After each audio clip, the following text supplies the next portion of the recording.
and welcome back to the True to Yourself podcast. I am your host, Ananta Ripa Ajmera, and this is a place where we explore the power of authentic living.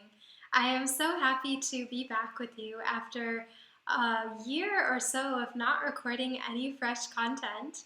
This past year for me has seen a lot of changes in terms of my book getting released and moving a couple of times and just having to deal with a pretty major car accident and having my Instagram account hacked and held hostage and a variety of other life challenges that have made recording new content a bit of a time challenge. But I wanted to actually record this session today to celebrate the victory of the light over darkness.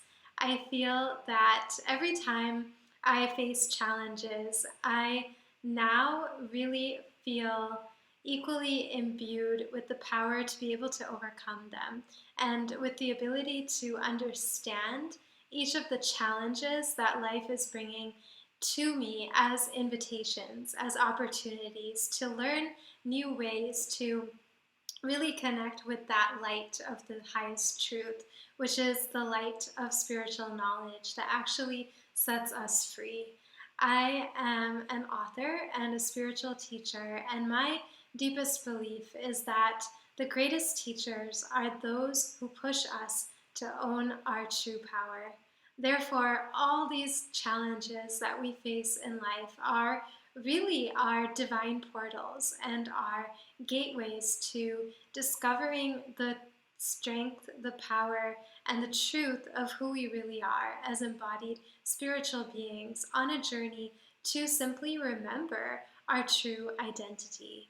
When we look at all of the spiritual teachings of all of the different world's traditions, it really boils down to something quite simple, which is to reconnect with who we really are at our core.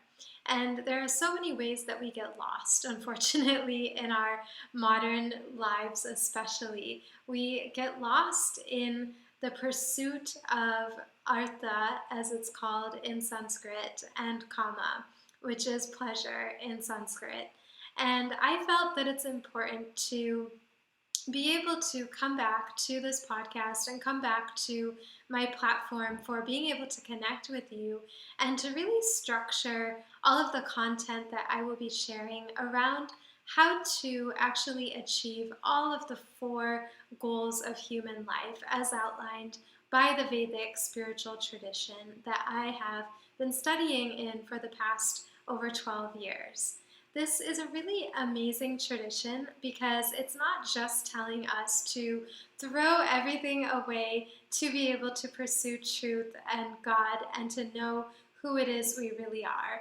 This tradition is actually empowering us to be able to achieve 4 different goals of life in a way that is integrated and in a way that never forgets the main purpose of our human birth, which the Vedas tell us is to realize who we really are as spiritual beings.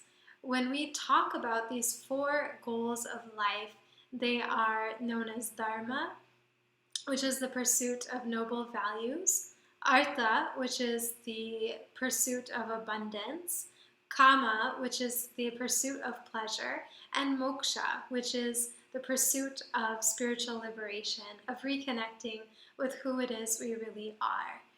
These are the 4 goals of life, and I think a lot of times in spirituality, we're told to suppress artha and kama and to just push these aside in favor of realizing our true self and pursuing noble values. But what is actually really important is to have noble values and have spiritual liberation as our North Star to realizing abundance and to experiencing true pleasure in life. I have developed a 9-step framework, or actually you could say it's 10 steps, because the 10th step of it is celebrating the victory of the light over darkness. And these 10 steps are really teaching us how to systematically achieve these 4 goals of life in a way that is always anchored in the truth and is anchored in values and is anchored in morality. A lot of times we find that it's hard to trust in spiritual teachings, and it's hard to trust in spiritual teachers because unfortunately there just really is so much corruption that goes on in the name of God and in the name of spirituality. It really breaks my heart how much this is happening, and even to learn that some teachers out there are even corrupting the teachings and distorting the teachings to be able to manipulate innocent, vulnerable seekers along the way. I myself have experienced firsthand the corruption that goes on in the name of spirituality.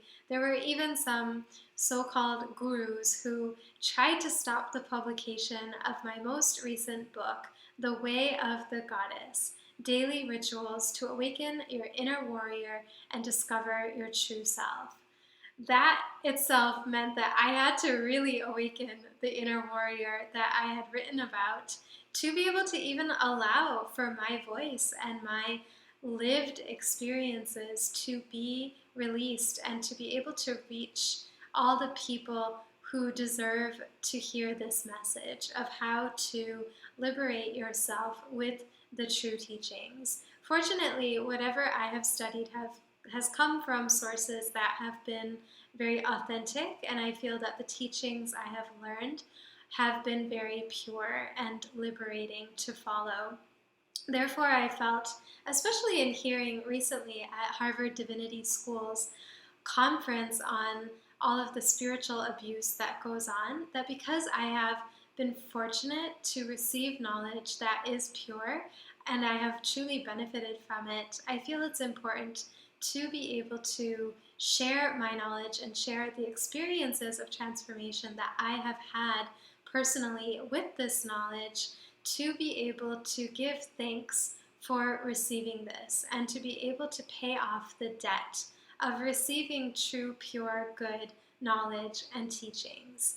And especially because there is so much of corruption, I feel that when the good people who really believe in these teachings and really practice them keep quiet out of modesty and humility and a reticence to speak, it just allows for what is not true, what is not authentic, what is not really pure to be more prevalent. And when we have something pure and good to offer, I feel that it's wrong to not offer that. I feel it's so important to be able to do this from a spirit of gratitude and from a spirit of truly having received so much in the way of blessings, even though I've had challenges obviously along the way with this very darkness of so-called teachers in spirituality doing things that are very much against the teachings. These so-called gurus were claiming that they had a copyright on all the ancient wisdom teachings of India, which is just the craziest thing I can ever imagine. And I actually laughed when I got that notice last year because I just, it's sad. When we laugh, it's somewhat of a release of a different variety of emotions, right? Not just feeling funny, but it's laughing is like crying sometimes. And I feel like I needed to laugh to just let the emotions that I felt about this go, and to also not give it any more power than it needed to have, and that was really the victory. The victory was internal. The victory is always internal. The battle is always won the moment that we decide to face it.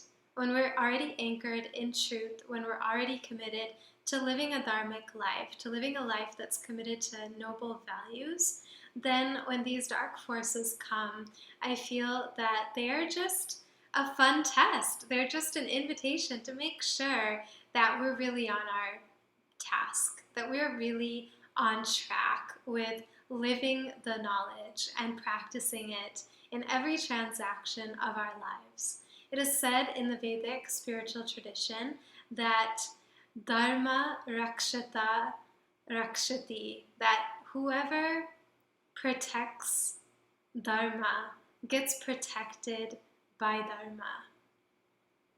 Whenever we are protecting what is pure, what is noble, what is truthful, what is honest, what is following the standards and laws and norms of the universe that we live in, then those same natural laws come and protect us. Anytime we transgress the law, which is the law of karma, then anything that we do that is out of alignment with the greatest good of all automatically comes back to bite us.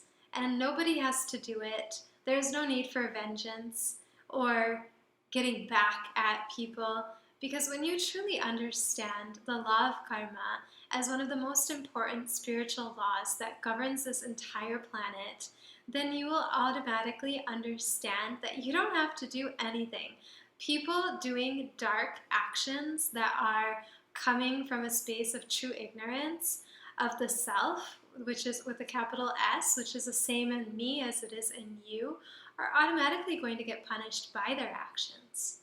We don't get punished for our actions in life, we get punished by them.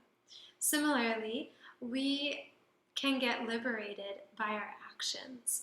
And when we do actions that are purely in service of higher values and purely doing what it is we feel we ought to do because it is what we can do to be of service to truth and to be of service to the light, then those actions that are not motivated by a desire for a gain or a desire for someone else to benefit, then those are pure actions. Those are going to free us from incurring any kind of karma, which causes us to have to experience the duality of the light and the dark, which is what this whole material universe is made up of. When we were born, we somewhere agreed and signed up that, okay, we've got karma, there are reasons why we are being called back to this universe, we're going to have to deal with whatever is our lot in this lifetime to be able to exhaust. So there is in the Vedic spiritual tradition this idea that karma is a really big cloud. We have something called sanchita karma, which is like the whole cloud memory, if you will, a storage house of all kinds of karma that we've been accumulating through all of the different births that we would have had. And in the Vedic spiritual tradition, we're believing very much in the law of reincarnation, that when we drop one body, we enter into another body. We can be an animal body, we can be in a plant body, we can be in a human body. To be in a human body, to have a human birth, is considered the greatest blessing of all of the different kinds of births we can possibly have. Only a human birth allows us the privilege to be able to pursue all of the four goals of life, which are pursuing values, dharma, pursuing abundance, artha, pursuing pleasure, kama, and pursuing the most elevated goal of all, which is moksha, which is liberation from the bondage of having to be born choicelessly in some kind of body, to some kind of mother, to some kind of family that we didn't choose, that we didn't sign up for. And when we get born, we're all helpless as infants. And so we're subject to whatever are the past conditionings of our parents, of their parents, of so many generations of people, and whatever net knowledge or ignorance they had that informed their actions or lack thereof. And therefore, we are really just a product of our ancestors. And when we don't question the predecessors, when we don't question what came before us, then we are just blindly following whatever may be good, may be bad, that others have done before us. But when we are awake truly to our potential as a human being in a human birth, we have this incredible opportunity to actually pursue the quest of spiritual liberation. And the key to pursuing that is developing our intellect. The intellect is different from intelligence. The intellect is that which allows us to question. It is that which allows us to be able to think critically, to be able to look at things and not just take them for granted. Okay, in all the generations of the past, for example, in my family, women were expected to take a subservient role to men. They were expected to be able to serve other people's needs while betraying their own, while denying that they even had needs. And, it's just like that. So why should I do anything different? Right? That's the normal kind of script. And I think for a lot of us, for a lot of cultures, it is that way. And in a lot of families, it is that way.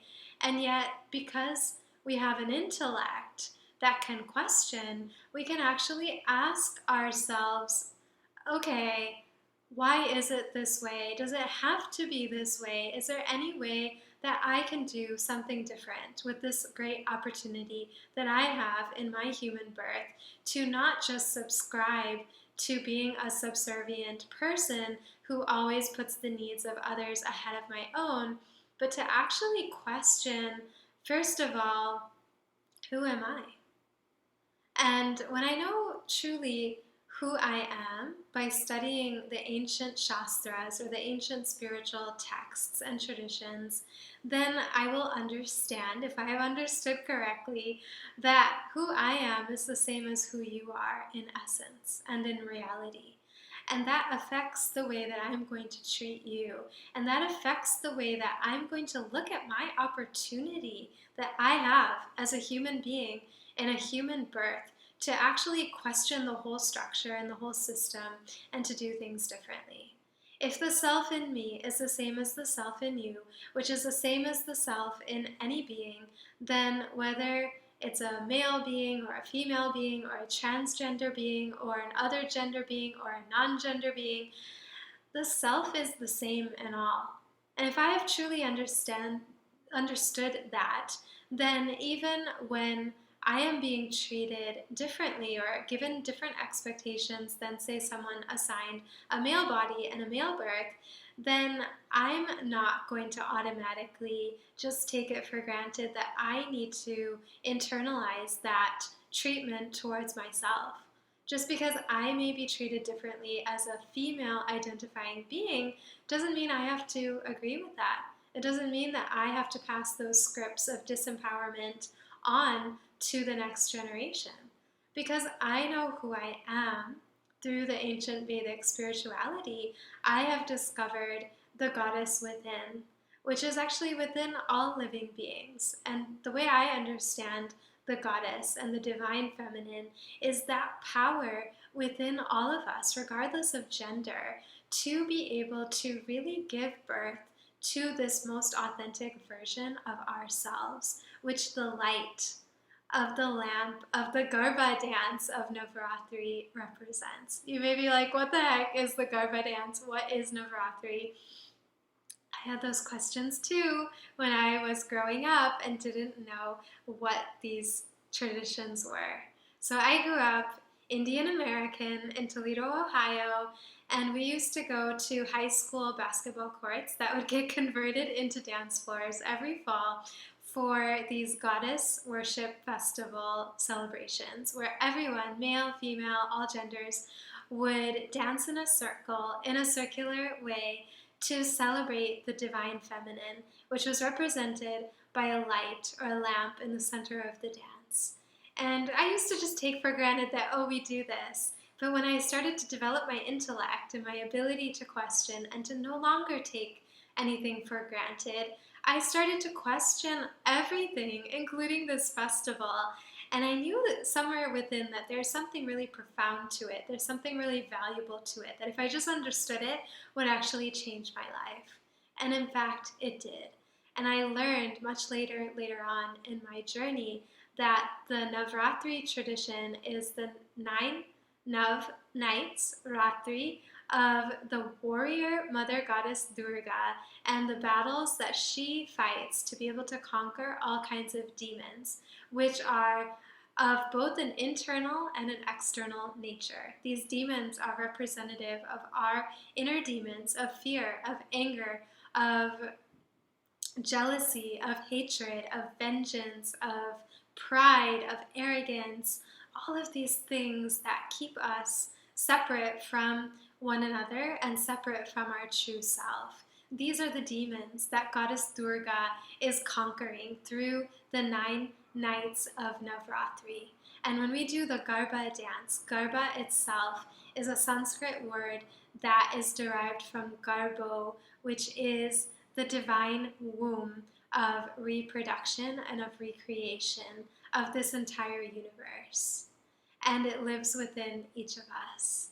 When we truly take to this path of deconditioning all these cultural scripts, all the racist scripts, all the gender discriminating scripts of life, and we really, question the setup, and we start to understand this unlimited power within us to be able to be the author of our own life script and the master of our destiny, then we actually are unlocking that light within, which is symbolized by the light we are dancing around during the Navratri festival.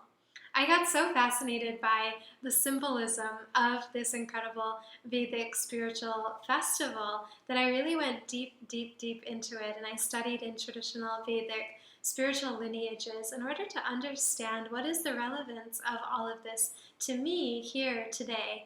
And for me, it really became about unlocking and finding that goddess within, and doing so in order to liberate the full authenticity and the full power and the full spiritual essence of who I really am. I believe that the only way to lead, and really the only way to serve, is by example. And therefore, I developed this 10-step framework out of my experiences of transformation of my own darkness to light into this book called The Way of the Goddess. And I actually have it right here. So this is my book, and it's about awakening your inner warrior and discovering your true self. And I didn't intend when I wrote this book for it to just be another book that I would write and that you can read. I really felt, first and foremost, that this is my project of personal transformation and spiritual growth.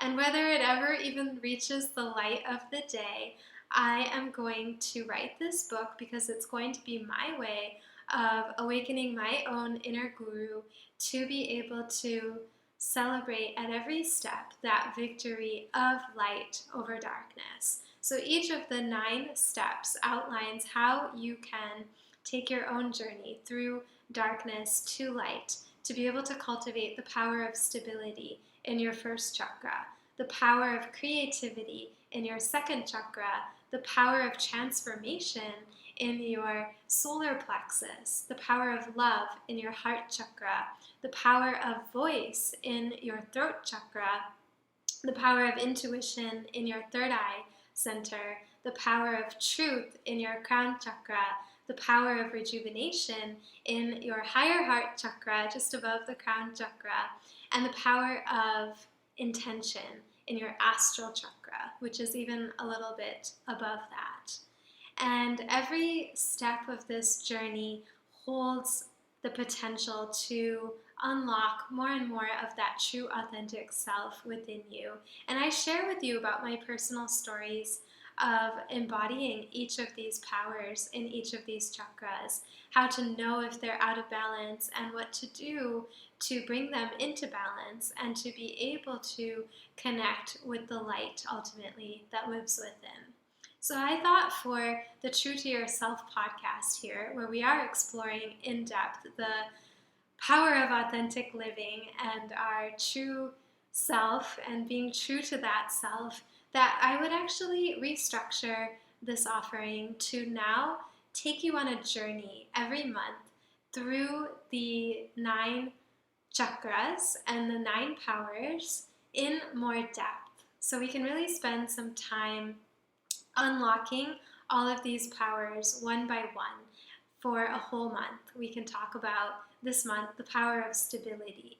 And then in the next month, in June 2023, we will go into the power of creativity. And every month I'll come and share with you about the inspirational themes, about the stories of transformation I've had with these different powers. And I will bring in guest speakers who will also illuminate different aspects of these different powers, as well as talking about common health issues that you can holistically address through unlocking some of the practices that will liberate these different chakras, which I've written about in my book.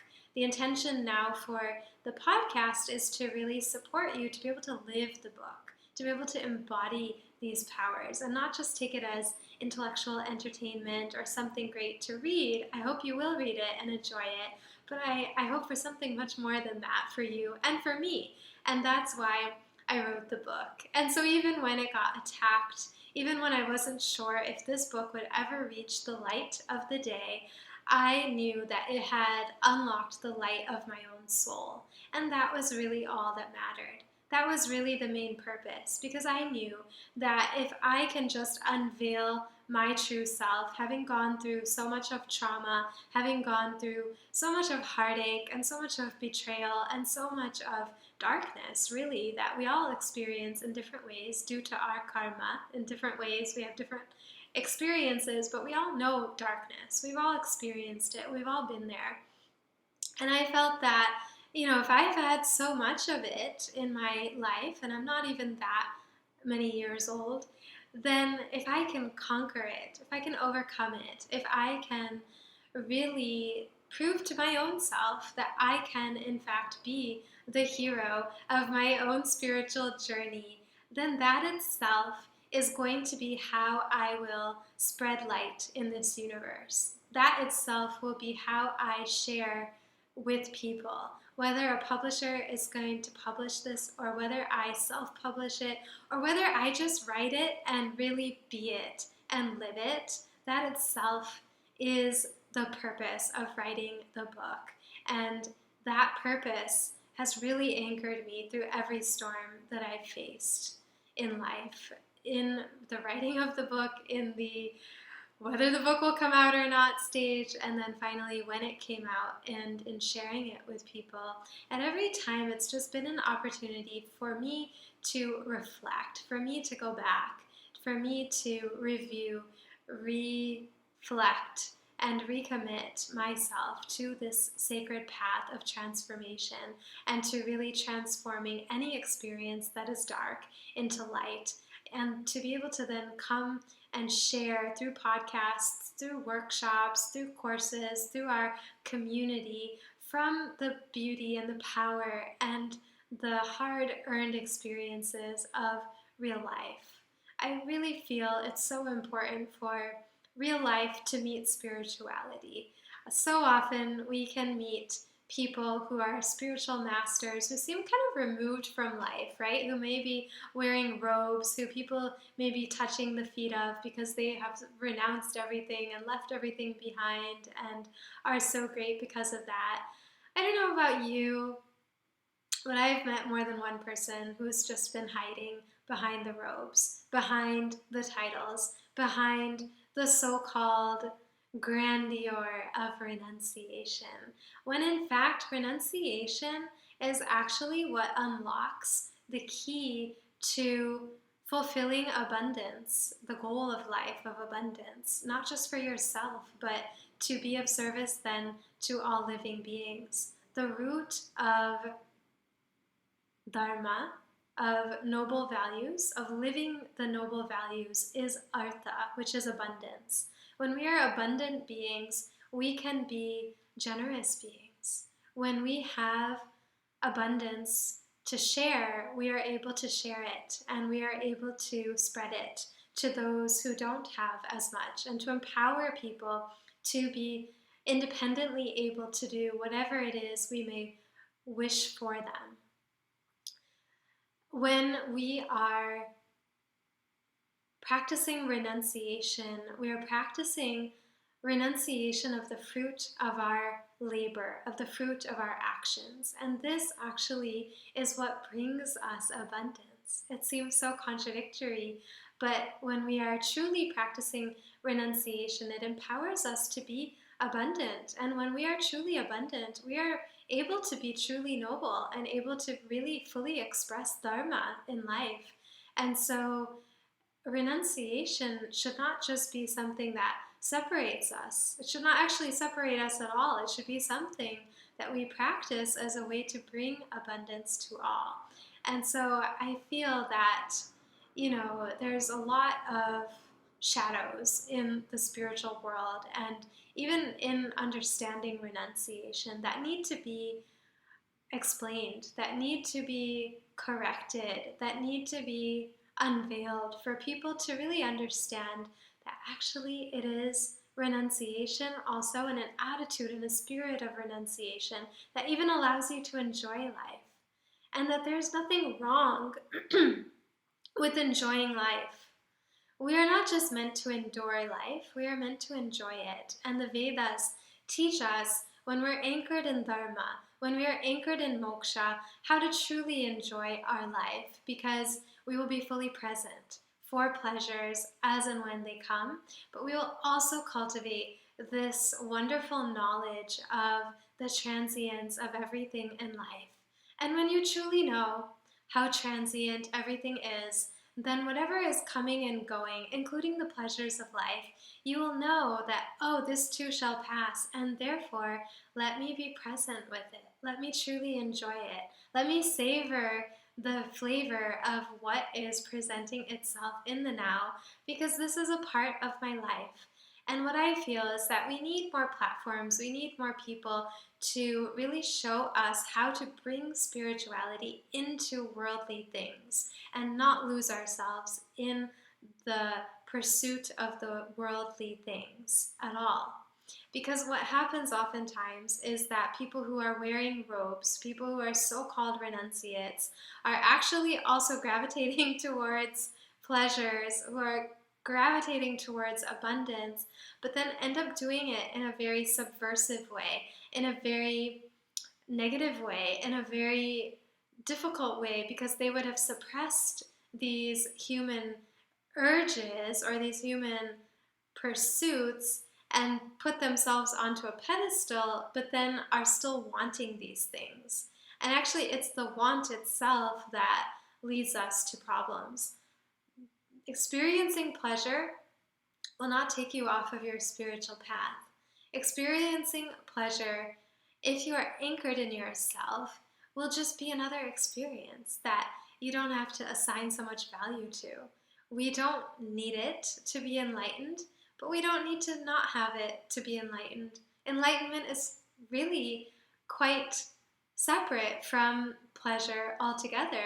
But when we have an enlightened intellect that can discern between what is bringing us towards truth and spirituality and liberation and what is pulling us away from that, then even when we're going into worldly experiences, if we're anchored in who we truly are, then just experience whatever is organically coming our way without seeking it out necessarily, without chasing it, without, going after it, but just simply allowing whatever pleasure is karmically allotted to us in our prescribed timeline in the way that it's meant to unfold.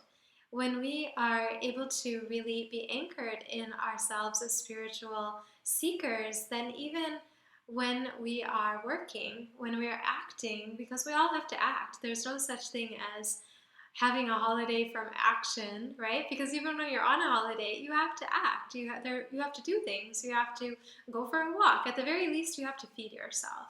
So we all have to act.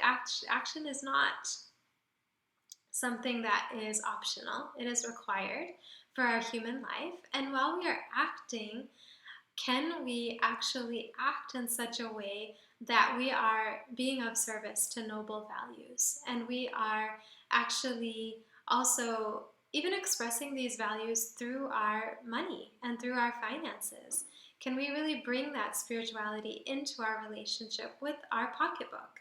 Can we really bring that contemplation of, is this expenditure bringing me closer to myself, or is this bringing me farther away from myself? Is this subscribing more and more to the myths and the illusions of life, or is this actually allowing me to experience something wherein I continue to feel connected to my true self?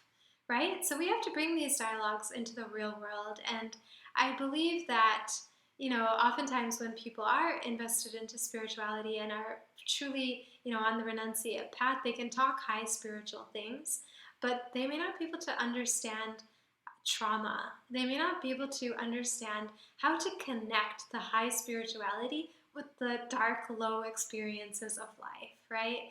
Well, they may not always be able to help us to be able to process what it means to have gone through betrayal while understanding and applying the spiritual knowledge to understand the experience in a spiritual way and to be able to unlock that entanglement we may have emotionally from the experience. That's something that we need to be able to have by feeling our emotions. And I don't feel that it's talked about enough in the high flying spiritual circles that, we are human beings and we are vulnerable and we will experience heartache. We will experience darkness. We will experience pain as a part of the human condition. And so on the other side of the spectrum, we have real human feelings. And I feel that sometimes on the renunciate path, we're told to somehow let go of those feelings, or we misinterpret the teachings to believe that we have to detach and not feel our anger, especially if we're spiritual beings. We're not supposed to be angry. But that's where I feel on the other end of the spectrum is feeling all our feelings, right? So there's this polarity of like feeling everything fully, having all our emotions, and then knowing who we are truly as spiritual beings and understanding everything in life as a spiritual experience, as having the potential for spiritual lessons to unfold and manifest into our lives. So these are often taught separately, right? Like there's emotional healing, feeling, therapeutic places where you can go and just feel everything, punch a punching bag, like get your emotions out, and that's great, that's important, that's necessary. But often those spaces don't remind you that actually you are not these emotions. You are the self. You are here on a human journey. And can you go through this, feel what you need to feel, but not act in a way that's going to impact other beings from that space, right? Can you actually bring these two slowly together? Bring the real, deep, vulnerable, authentic feelings and emotions with this spiritual truth of who you really are and how to understand everything in life without spiritually bypassing those experiences. Because to heal, we have to feel, but we also have to remember and know at every stage, at every experience, at every moment, who it is we truly are as a soul.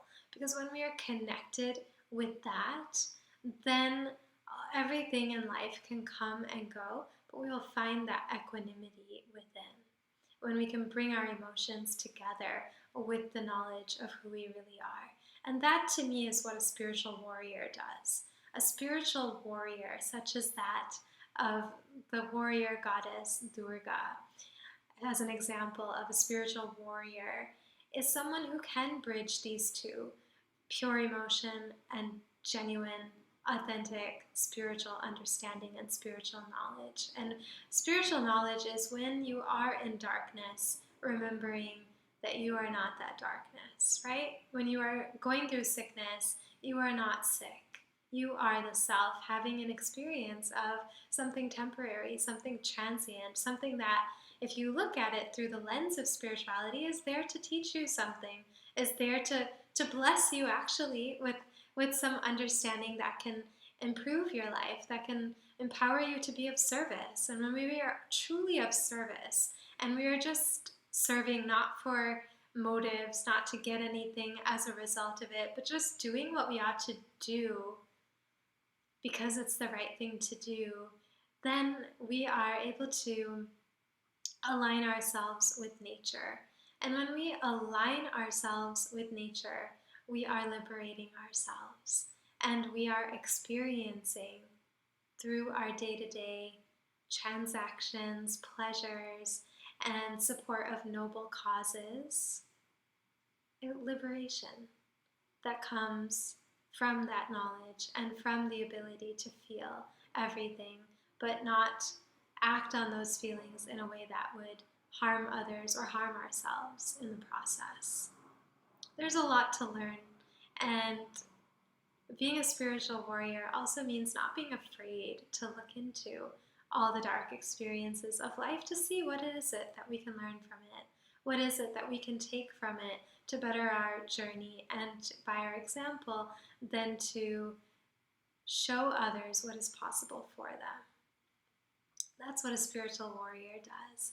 And so each month in this podcast journey, we will get to explore what does it mean to be that spiritual warrior and to be able to journey through all these different chakras and how they're going to support us on our path of transcendence and truly becoming the hero of our own spiritual journey. So I'm so looking forward to taking this journey with you step by step and celebrating at each and every step the eternal victory of light over darkness, because truly it does always triumph.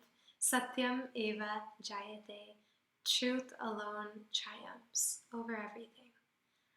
And if you're feeling really excited about this, and as we are journeying through the podcast, if you're feeling like connecting live and being able to ask questions and being able to talk to other people who are going through this journey as deeply and sincerely as you are as you listen, then I would love to extend a really warm invitation to you to join our Circle of Life community program, which just launched officially yesterday, May 1st. Beltane Day. And this community is a really safe and sacred space to be able to explore the power of practice in community. Once a month, I'll be leading a circle where I will be coaching you on how to actually apply this high spiritual knowledge to the dark, difficult, everyday situations we face to really unlock your own spiritual powers from within. And it will be an opportunity to not just learn from me, but to also tap into our collective wisdom that we all have. And I really love, as a teacher, to first and foremost awaken the guru within all who come to my classes, because I believe that there is a guru that lives within us all, and that the highest role of a true guru is to awaken that guru within others. I unfortunately encountered people who, got really threatened when my own inner guru awakened, but then I have had gurus who have celebrated the guru within me. So I've had both light and dark, and I choose to connect with the light, to spread the light, to celebrate that light in circle, in community, with others who are seeking to really awaken their true self, to do the hard work, and to have all the support and resources you need to be able to unlock that inner wisdom and the wellness that ultimately comes from within. So in our Circle of Life community program, we have an amazing library full of guided visualizations that will help you to embody each of these chakras. We have recipes that you can make from the Ayurvedic perspective, which will nourish your body, mind, and soul and help you digest your food better. And if you're still having trouble digesting your food, we've got food guides in there which will help you know what to eat if you have constipation, what to eat if you have diarrhea, what to do if you have COVID, and all these educational resources from an Ayurvedic perspective that will empower you to be able to have step-by-step processes for cultivating spiritual powers within you, to have health guidance, to have all kinds of embodiment tutorials. We have a beautiful Qigong lesson in the library already, which supports you to embody the spirit of different animals, and we have a beautiful dance tutorial from my ODC classical Indian dance instructor in the library. So there's already so many beautiful offerings in there that are awaiting you, and we'll be continuously adding on to this library. Every week we'll be adding a video, a recording of one of our live sessions. We'll be doing member-led workshops. We're going to have a reflexology workshop this month. We'll be having aromatherapy. We'll have yoga. We will have so many beautiful offerings that you can benefit from. And I will also be having my hand-trained students who have gone through the first level of my Spiritual Warrior Certificate program there to support you, to connect with you personally, one-on-one, to really share their experiences of connecting with their light through a deep journey they've had with me through these 9 steps and 9 chakras of the Way of the Goddess book.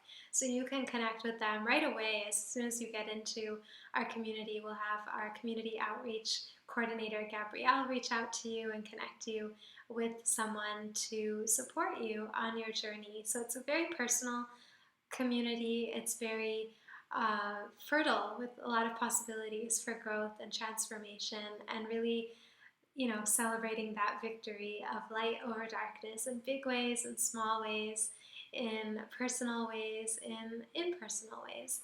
And we have lots of resources and things to help you, and we're also really open to your inputs. What are you looking for? How can we serve you and really help you and empower you to achieve all the 4 goals of human life?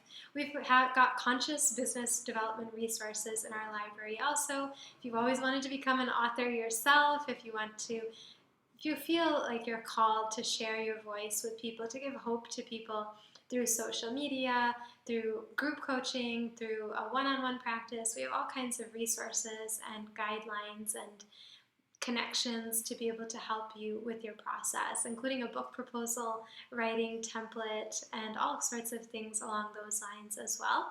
And I'm happy to share about how to do all of this while keeping your spiritual North Star anchored firmly in who you really are.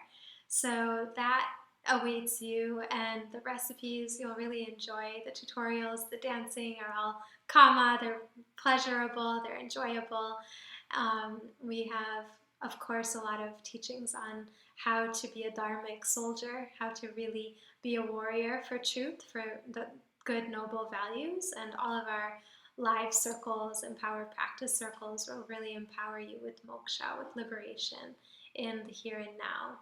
And once a month, I'm also offering a really special Awaken Your Inner Guru webinar. So if you got really intrigued by these 4 goals of human life and how to achieve them, I would invite you to join me for a webinar to be able to go into them, and I'll share more specifically about my experiences with each of these goals and about some of my students' experiences as well, and about how you can start to achieve these goals while staying anchored in your own true self. So you can check all of this out by visiting theancientway.co/links.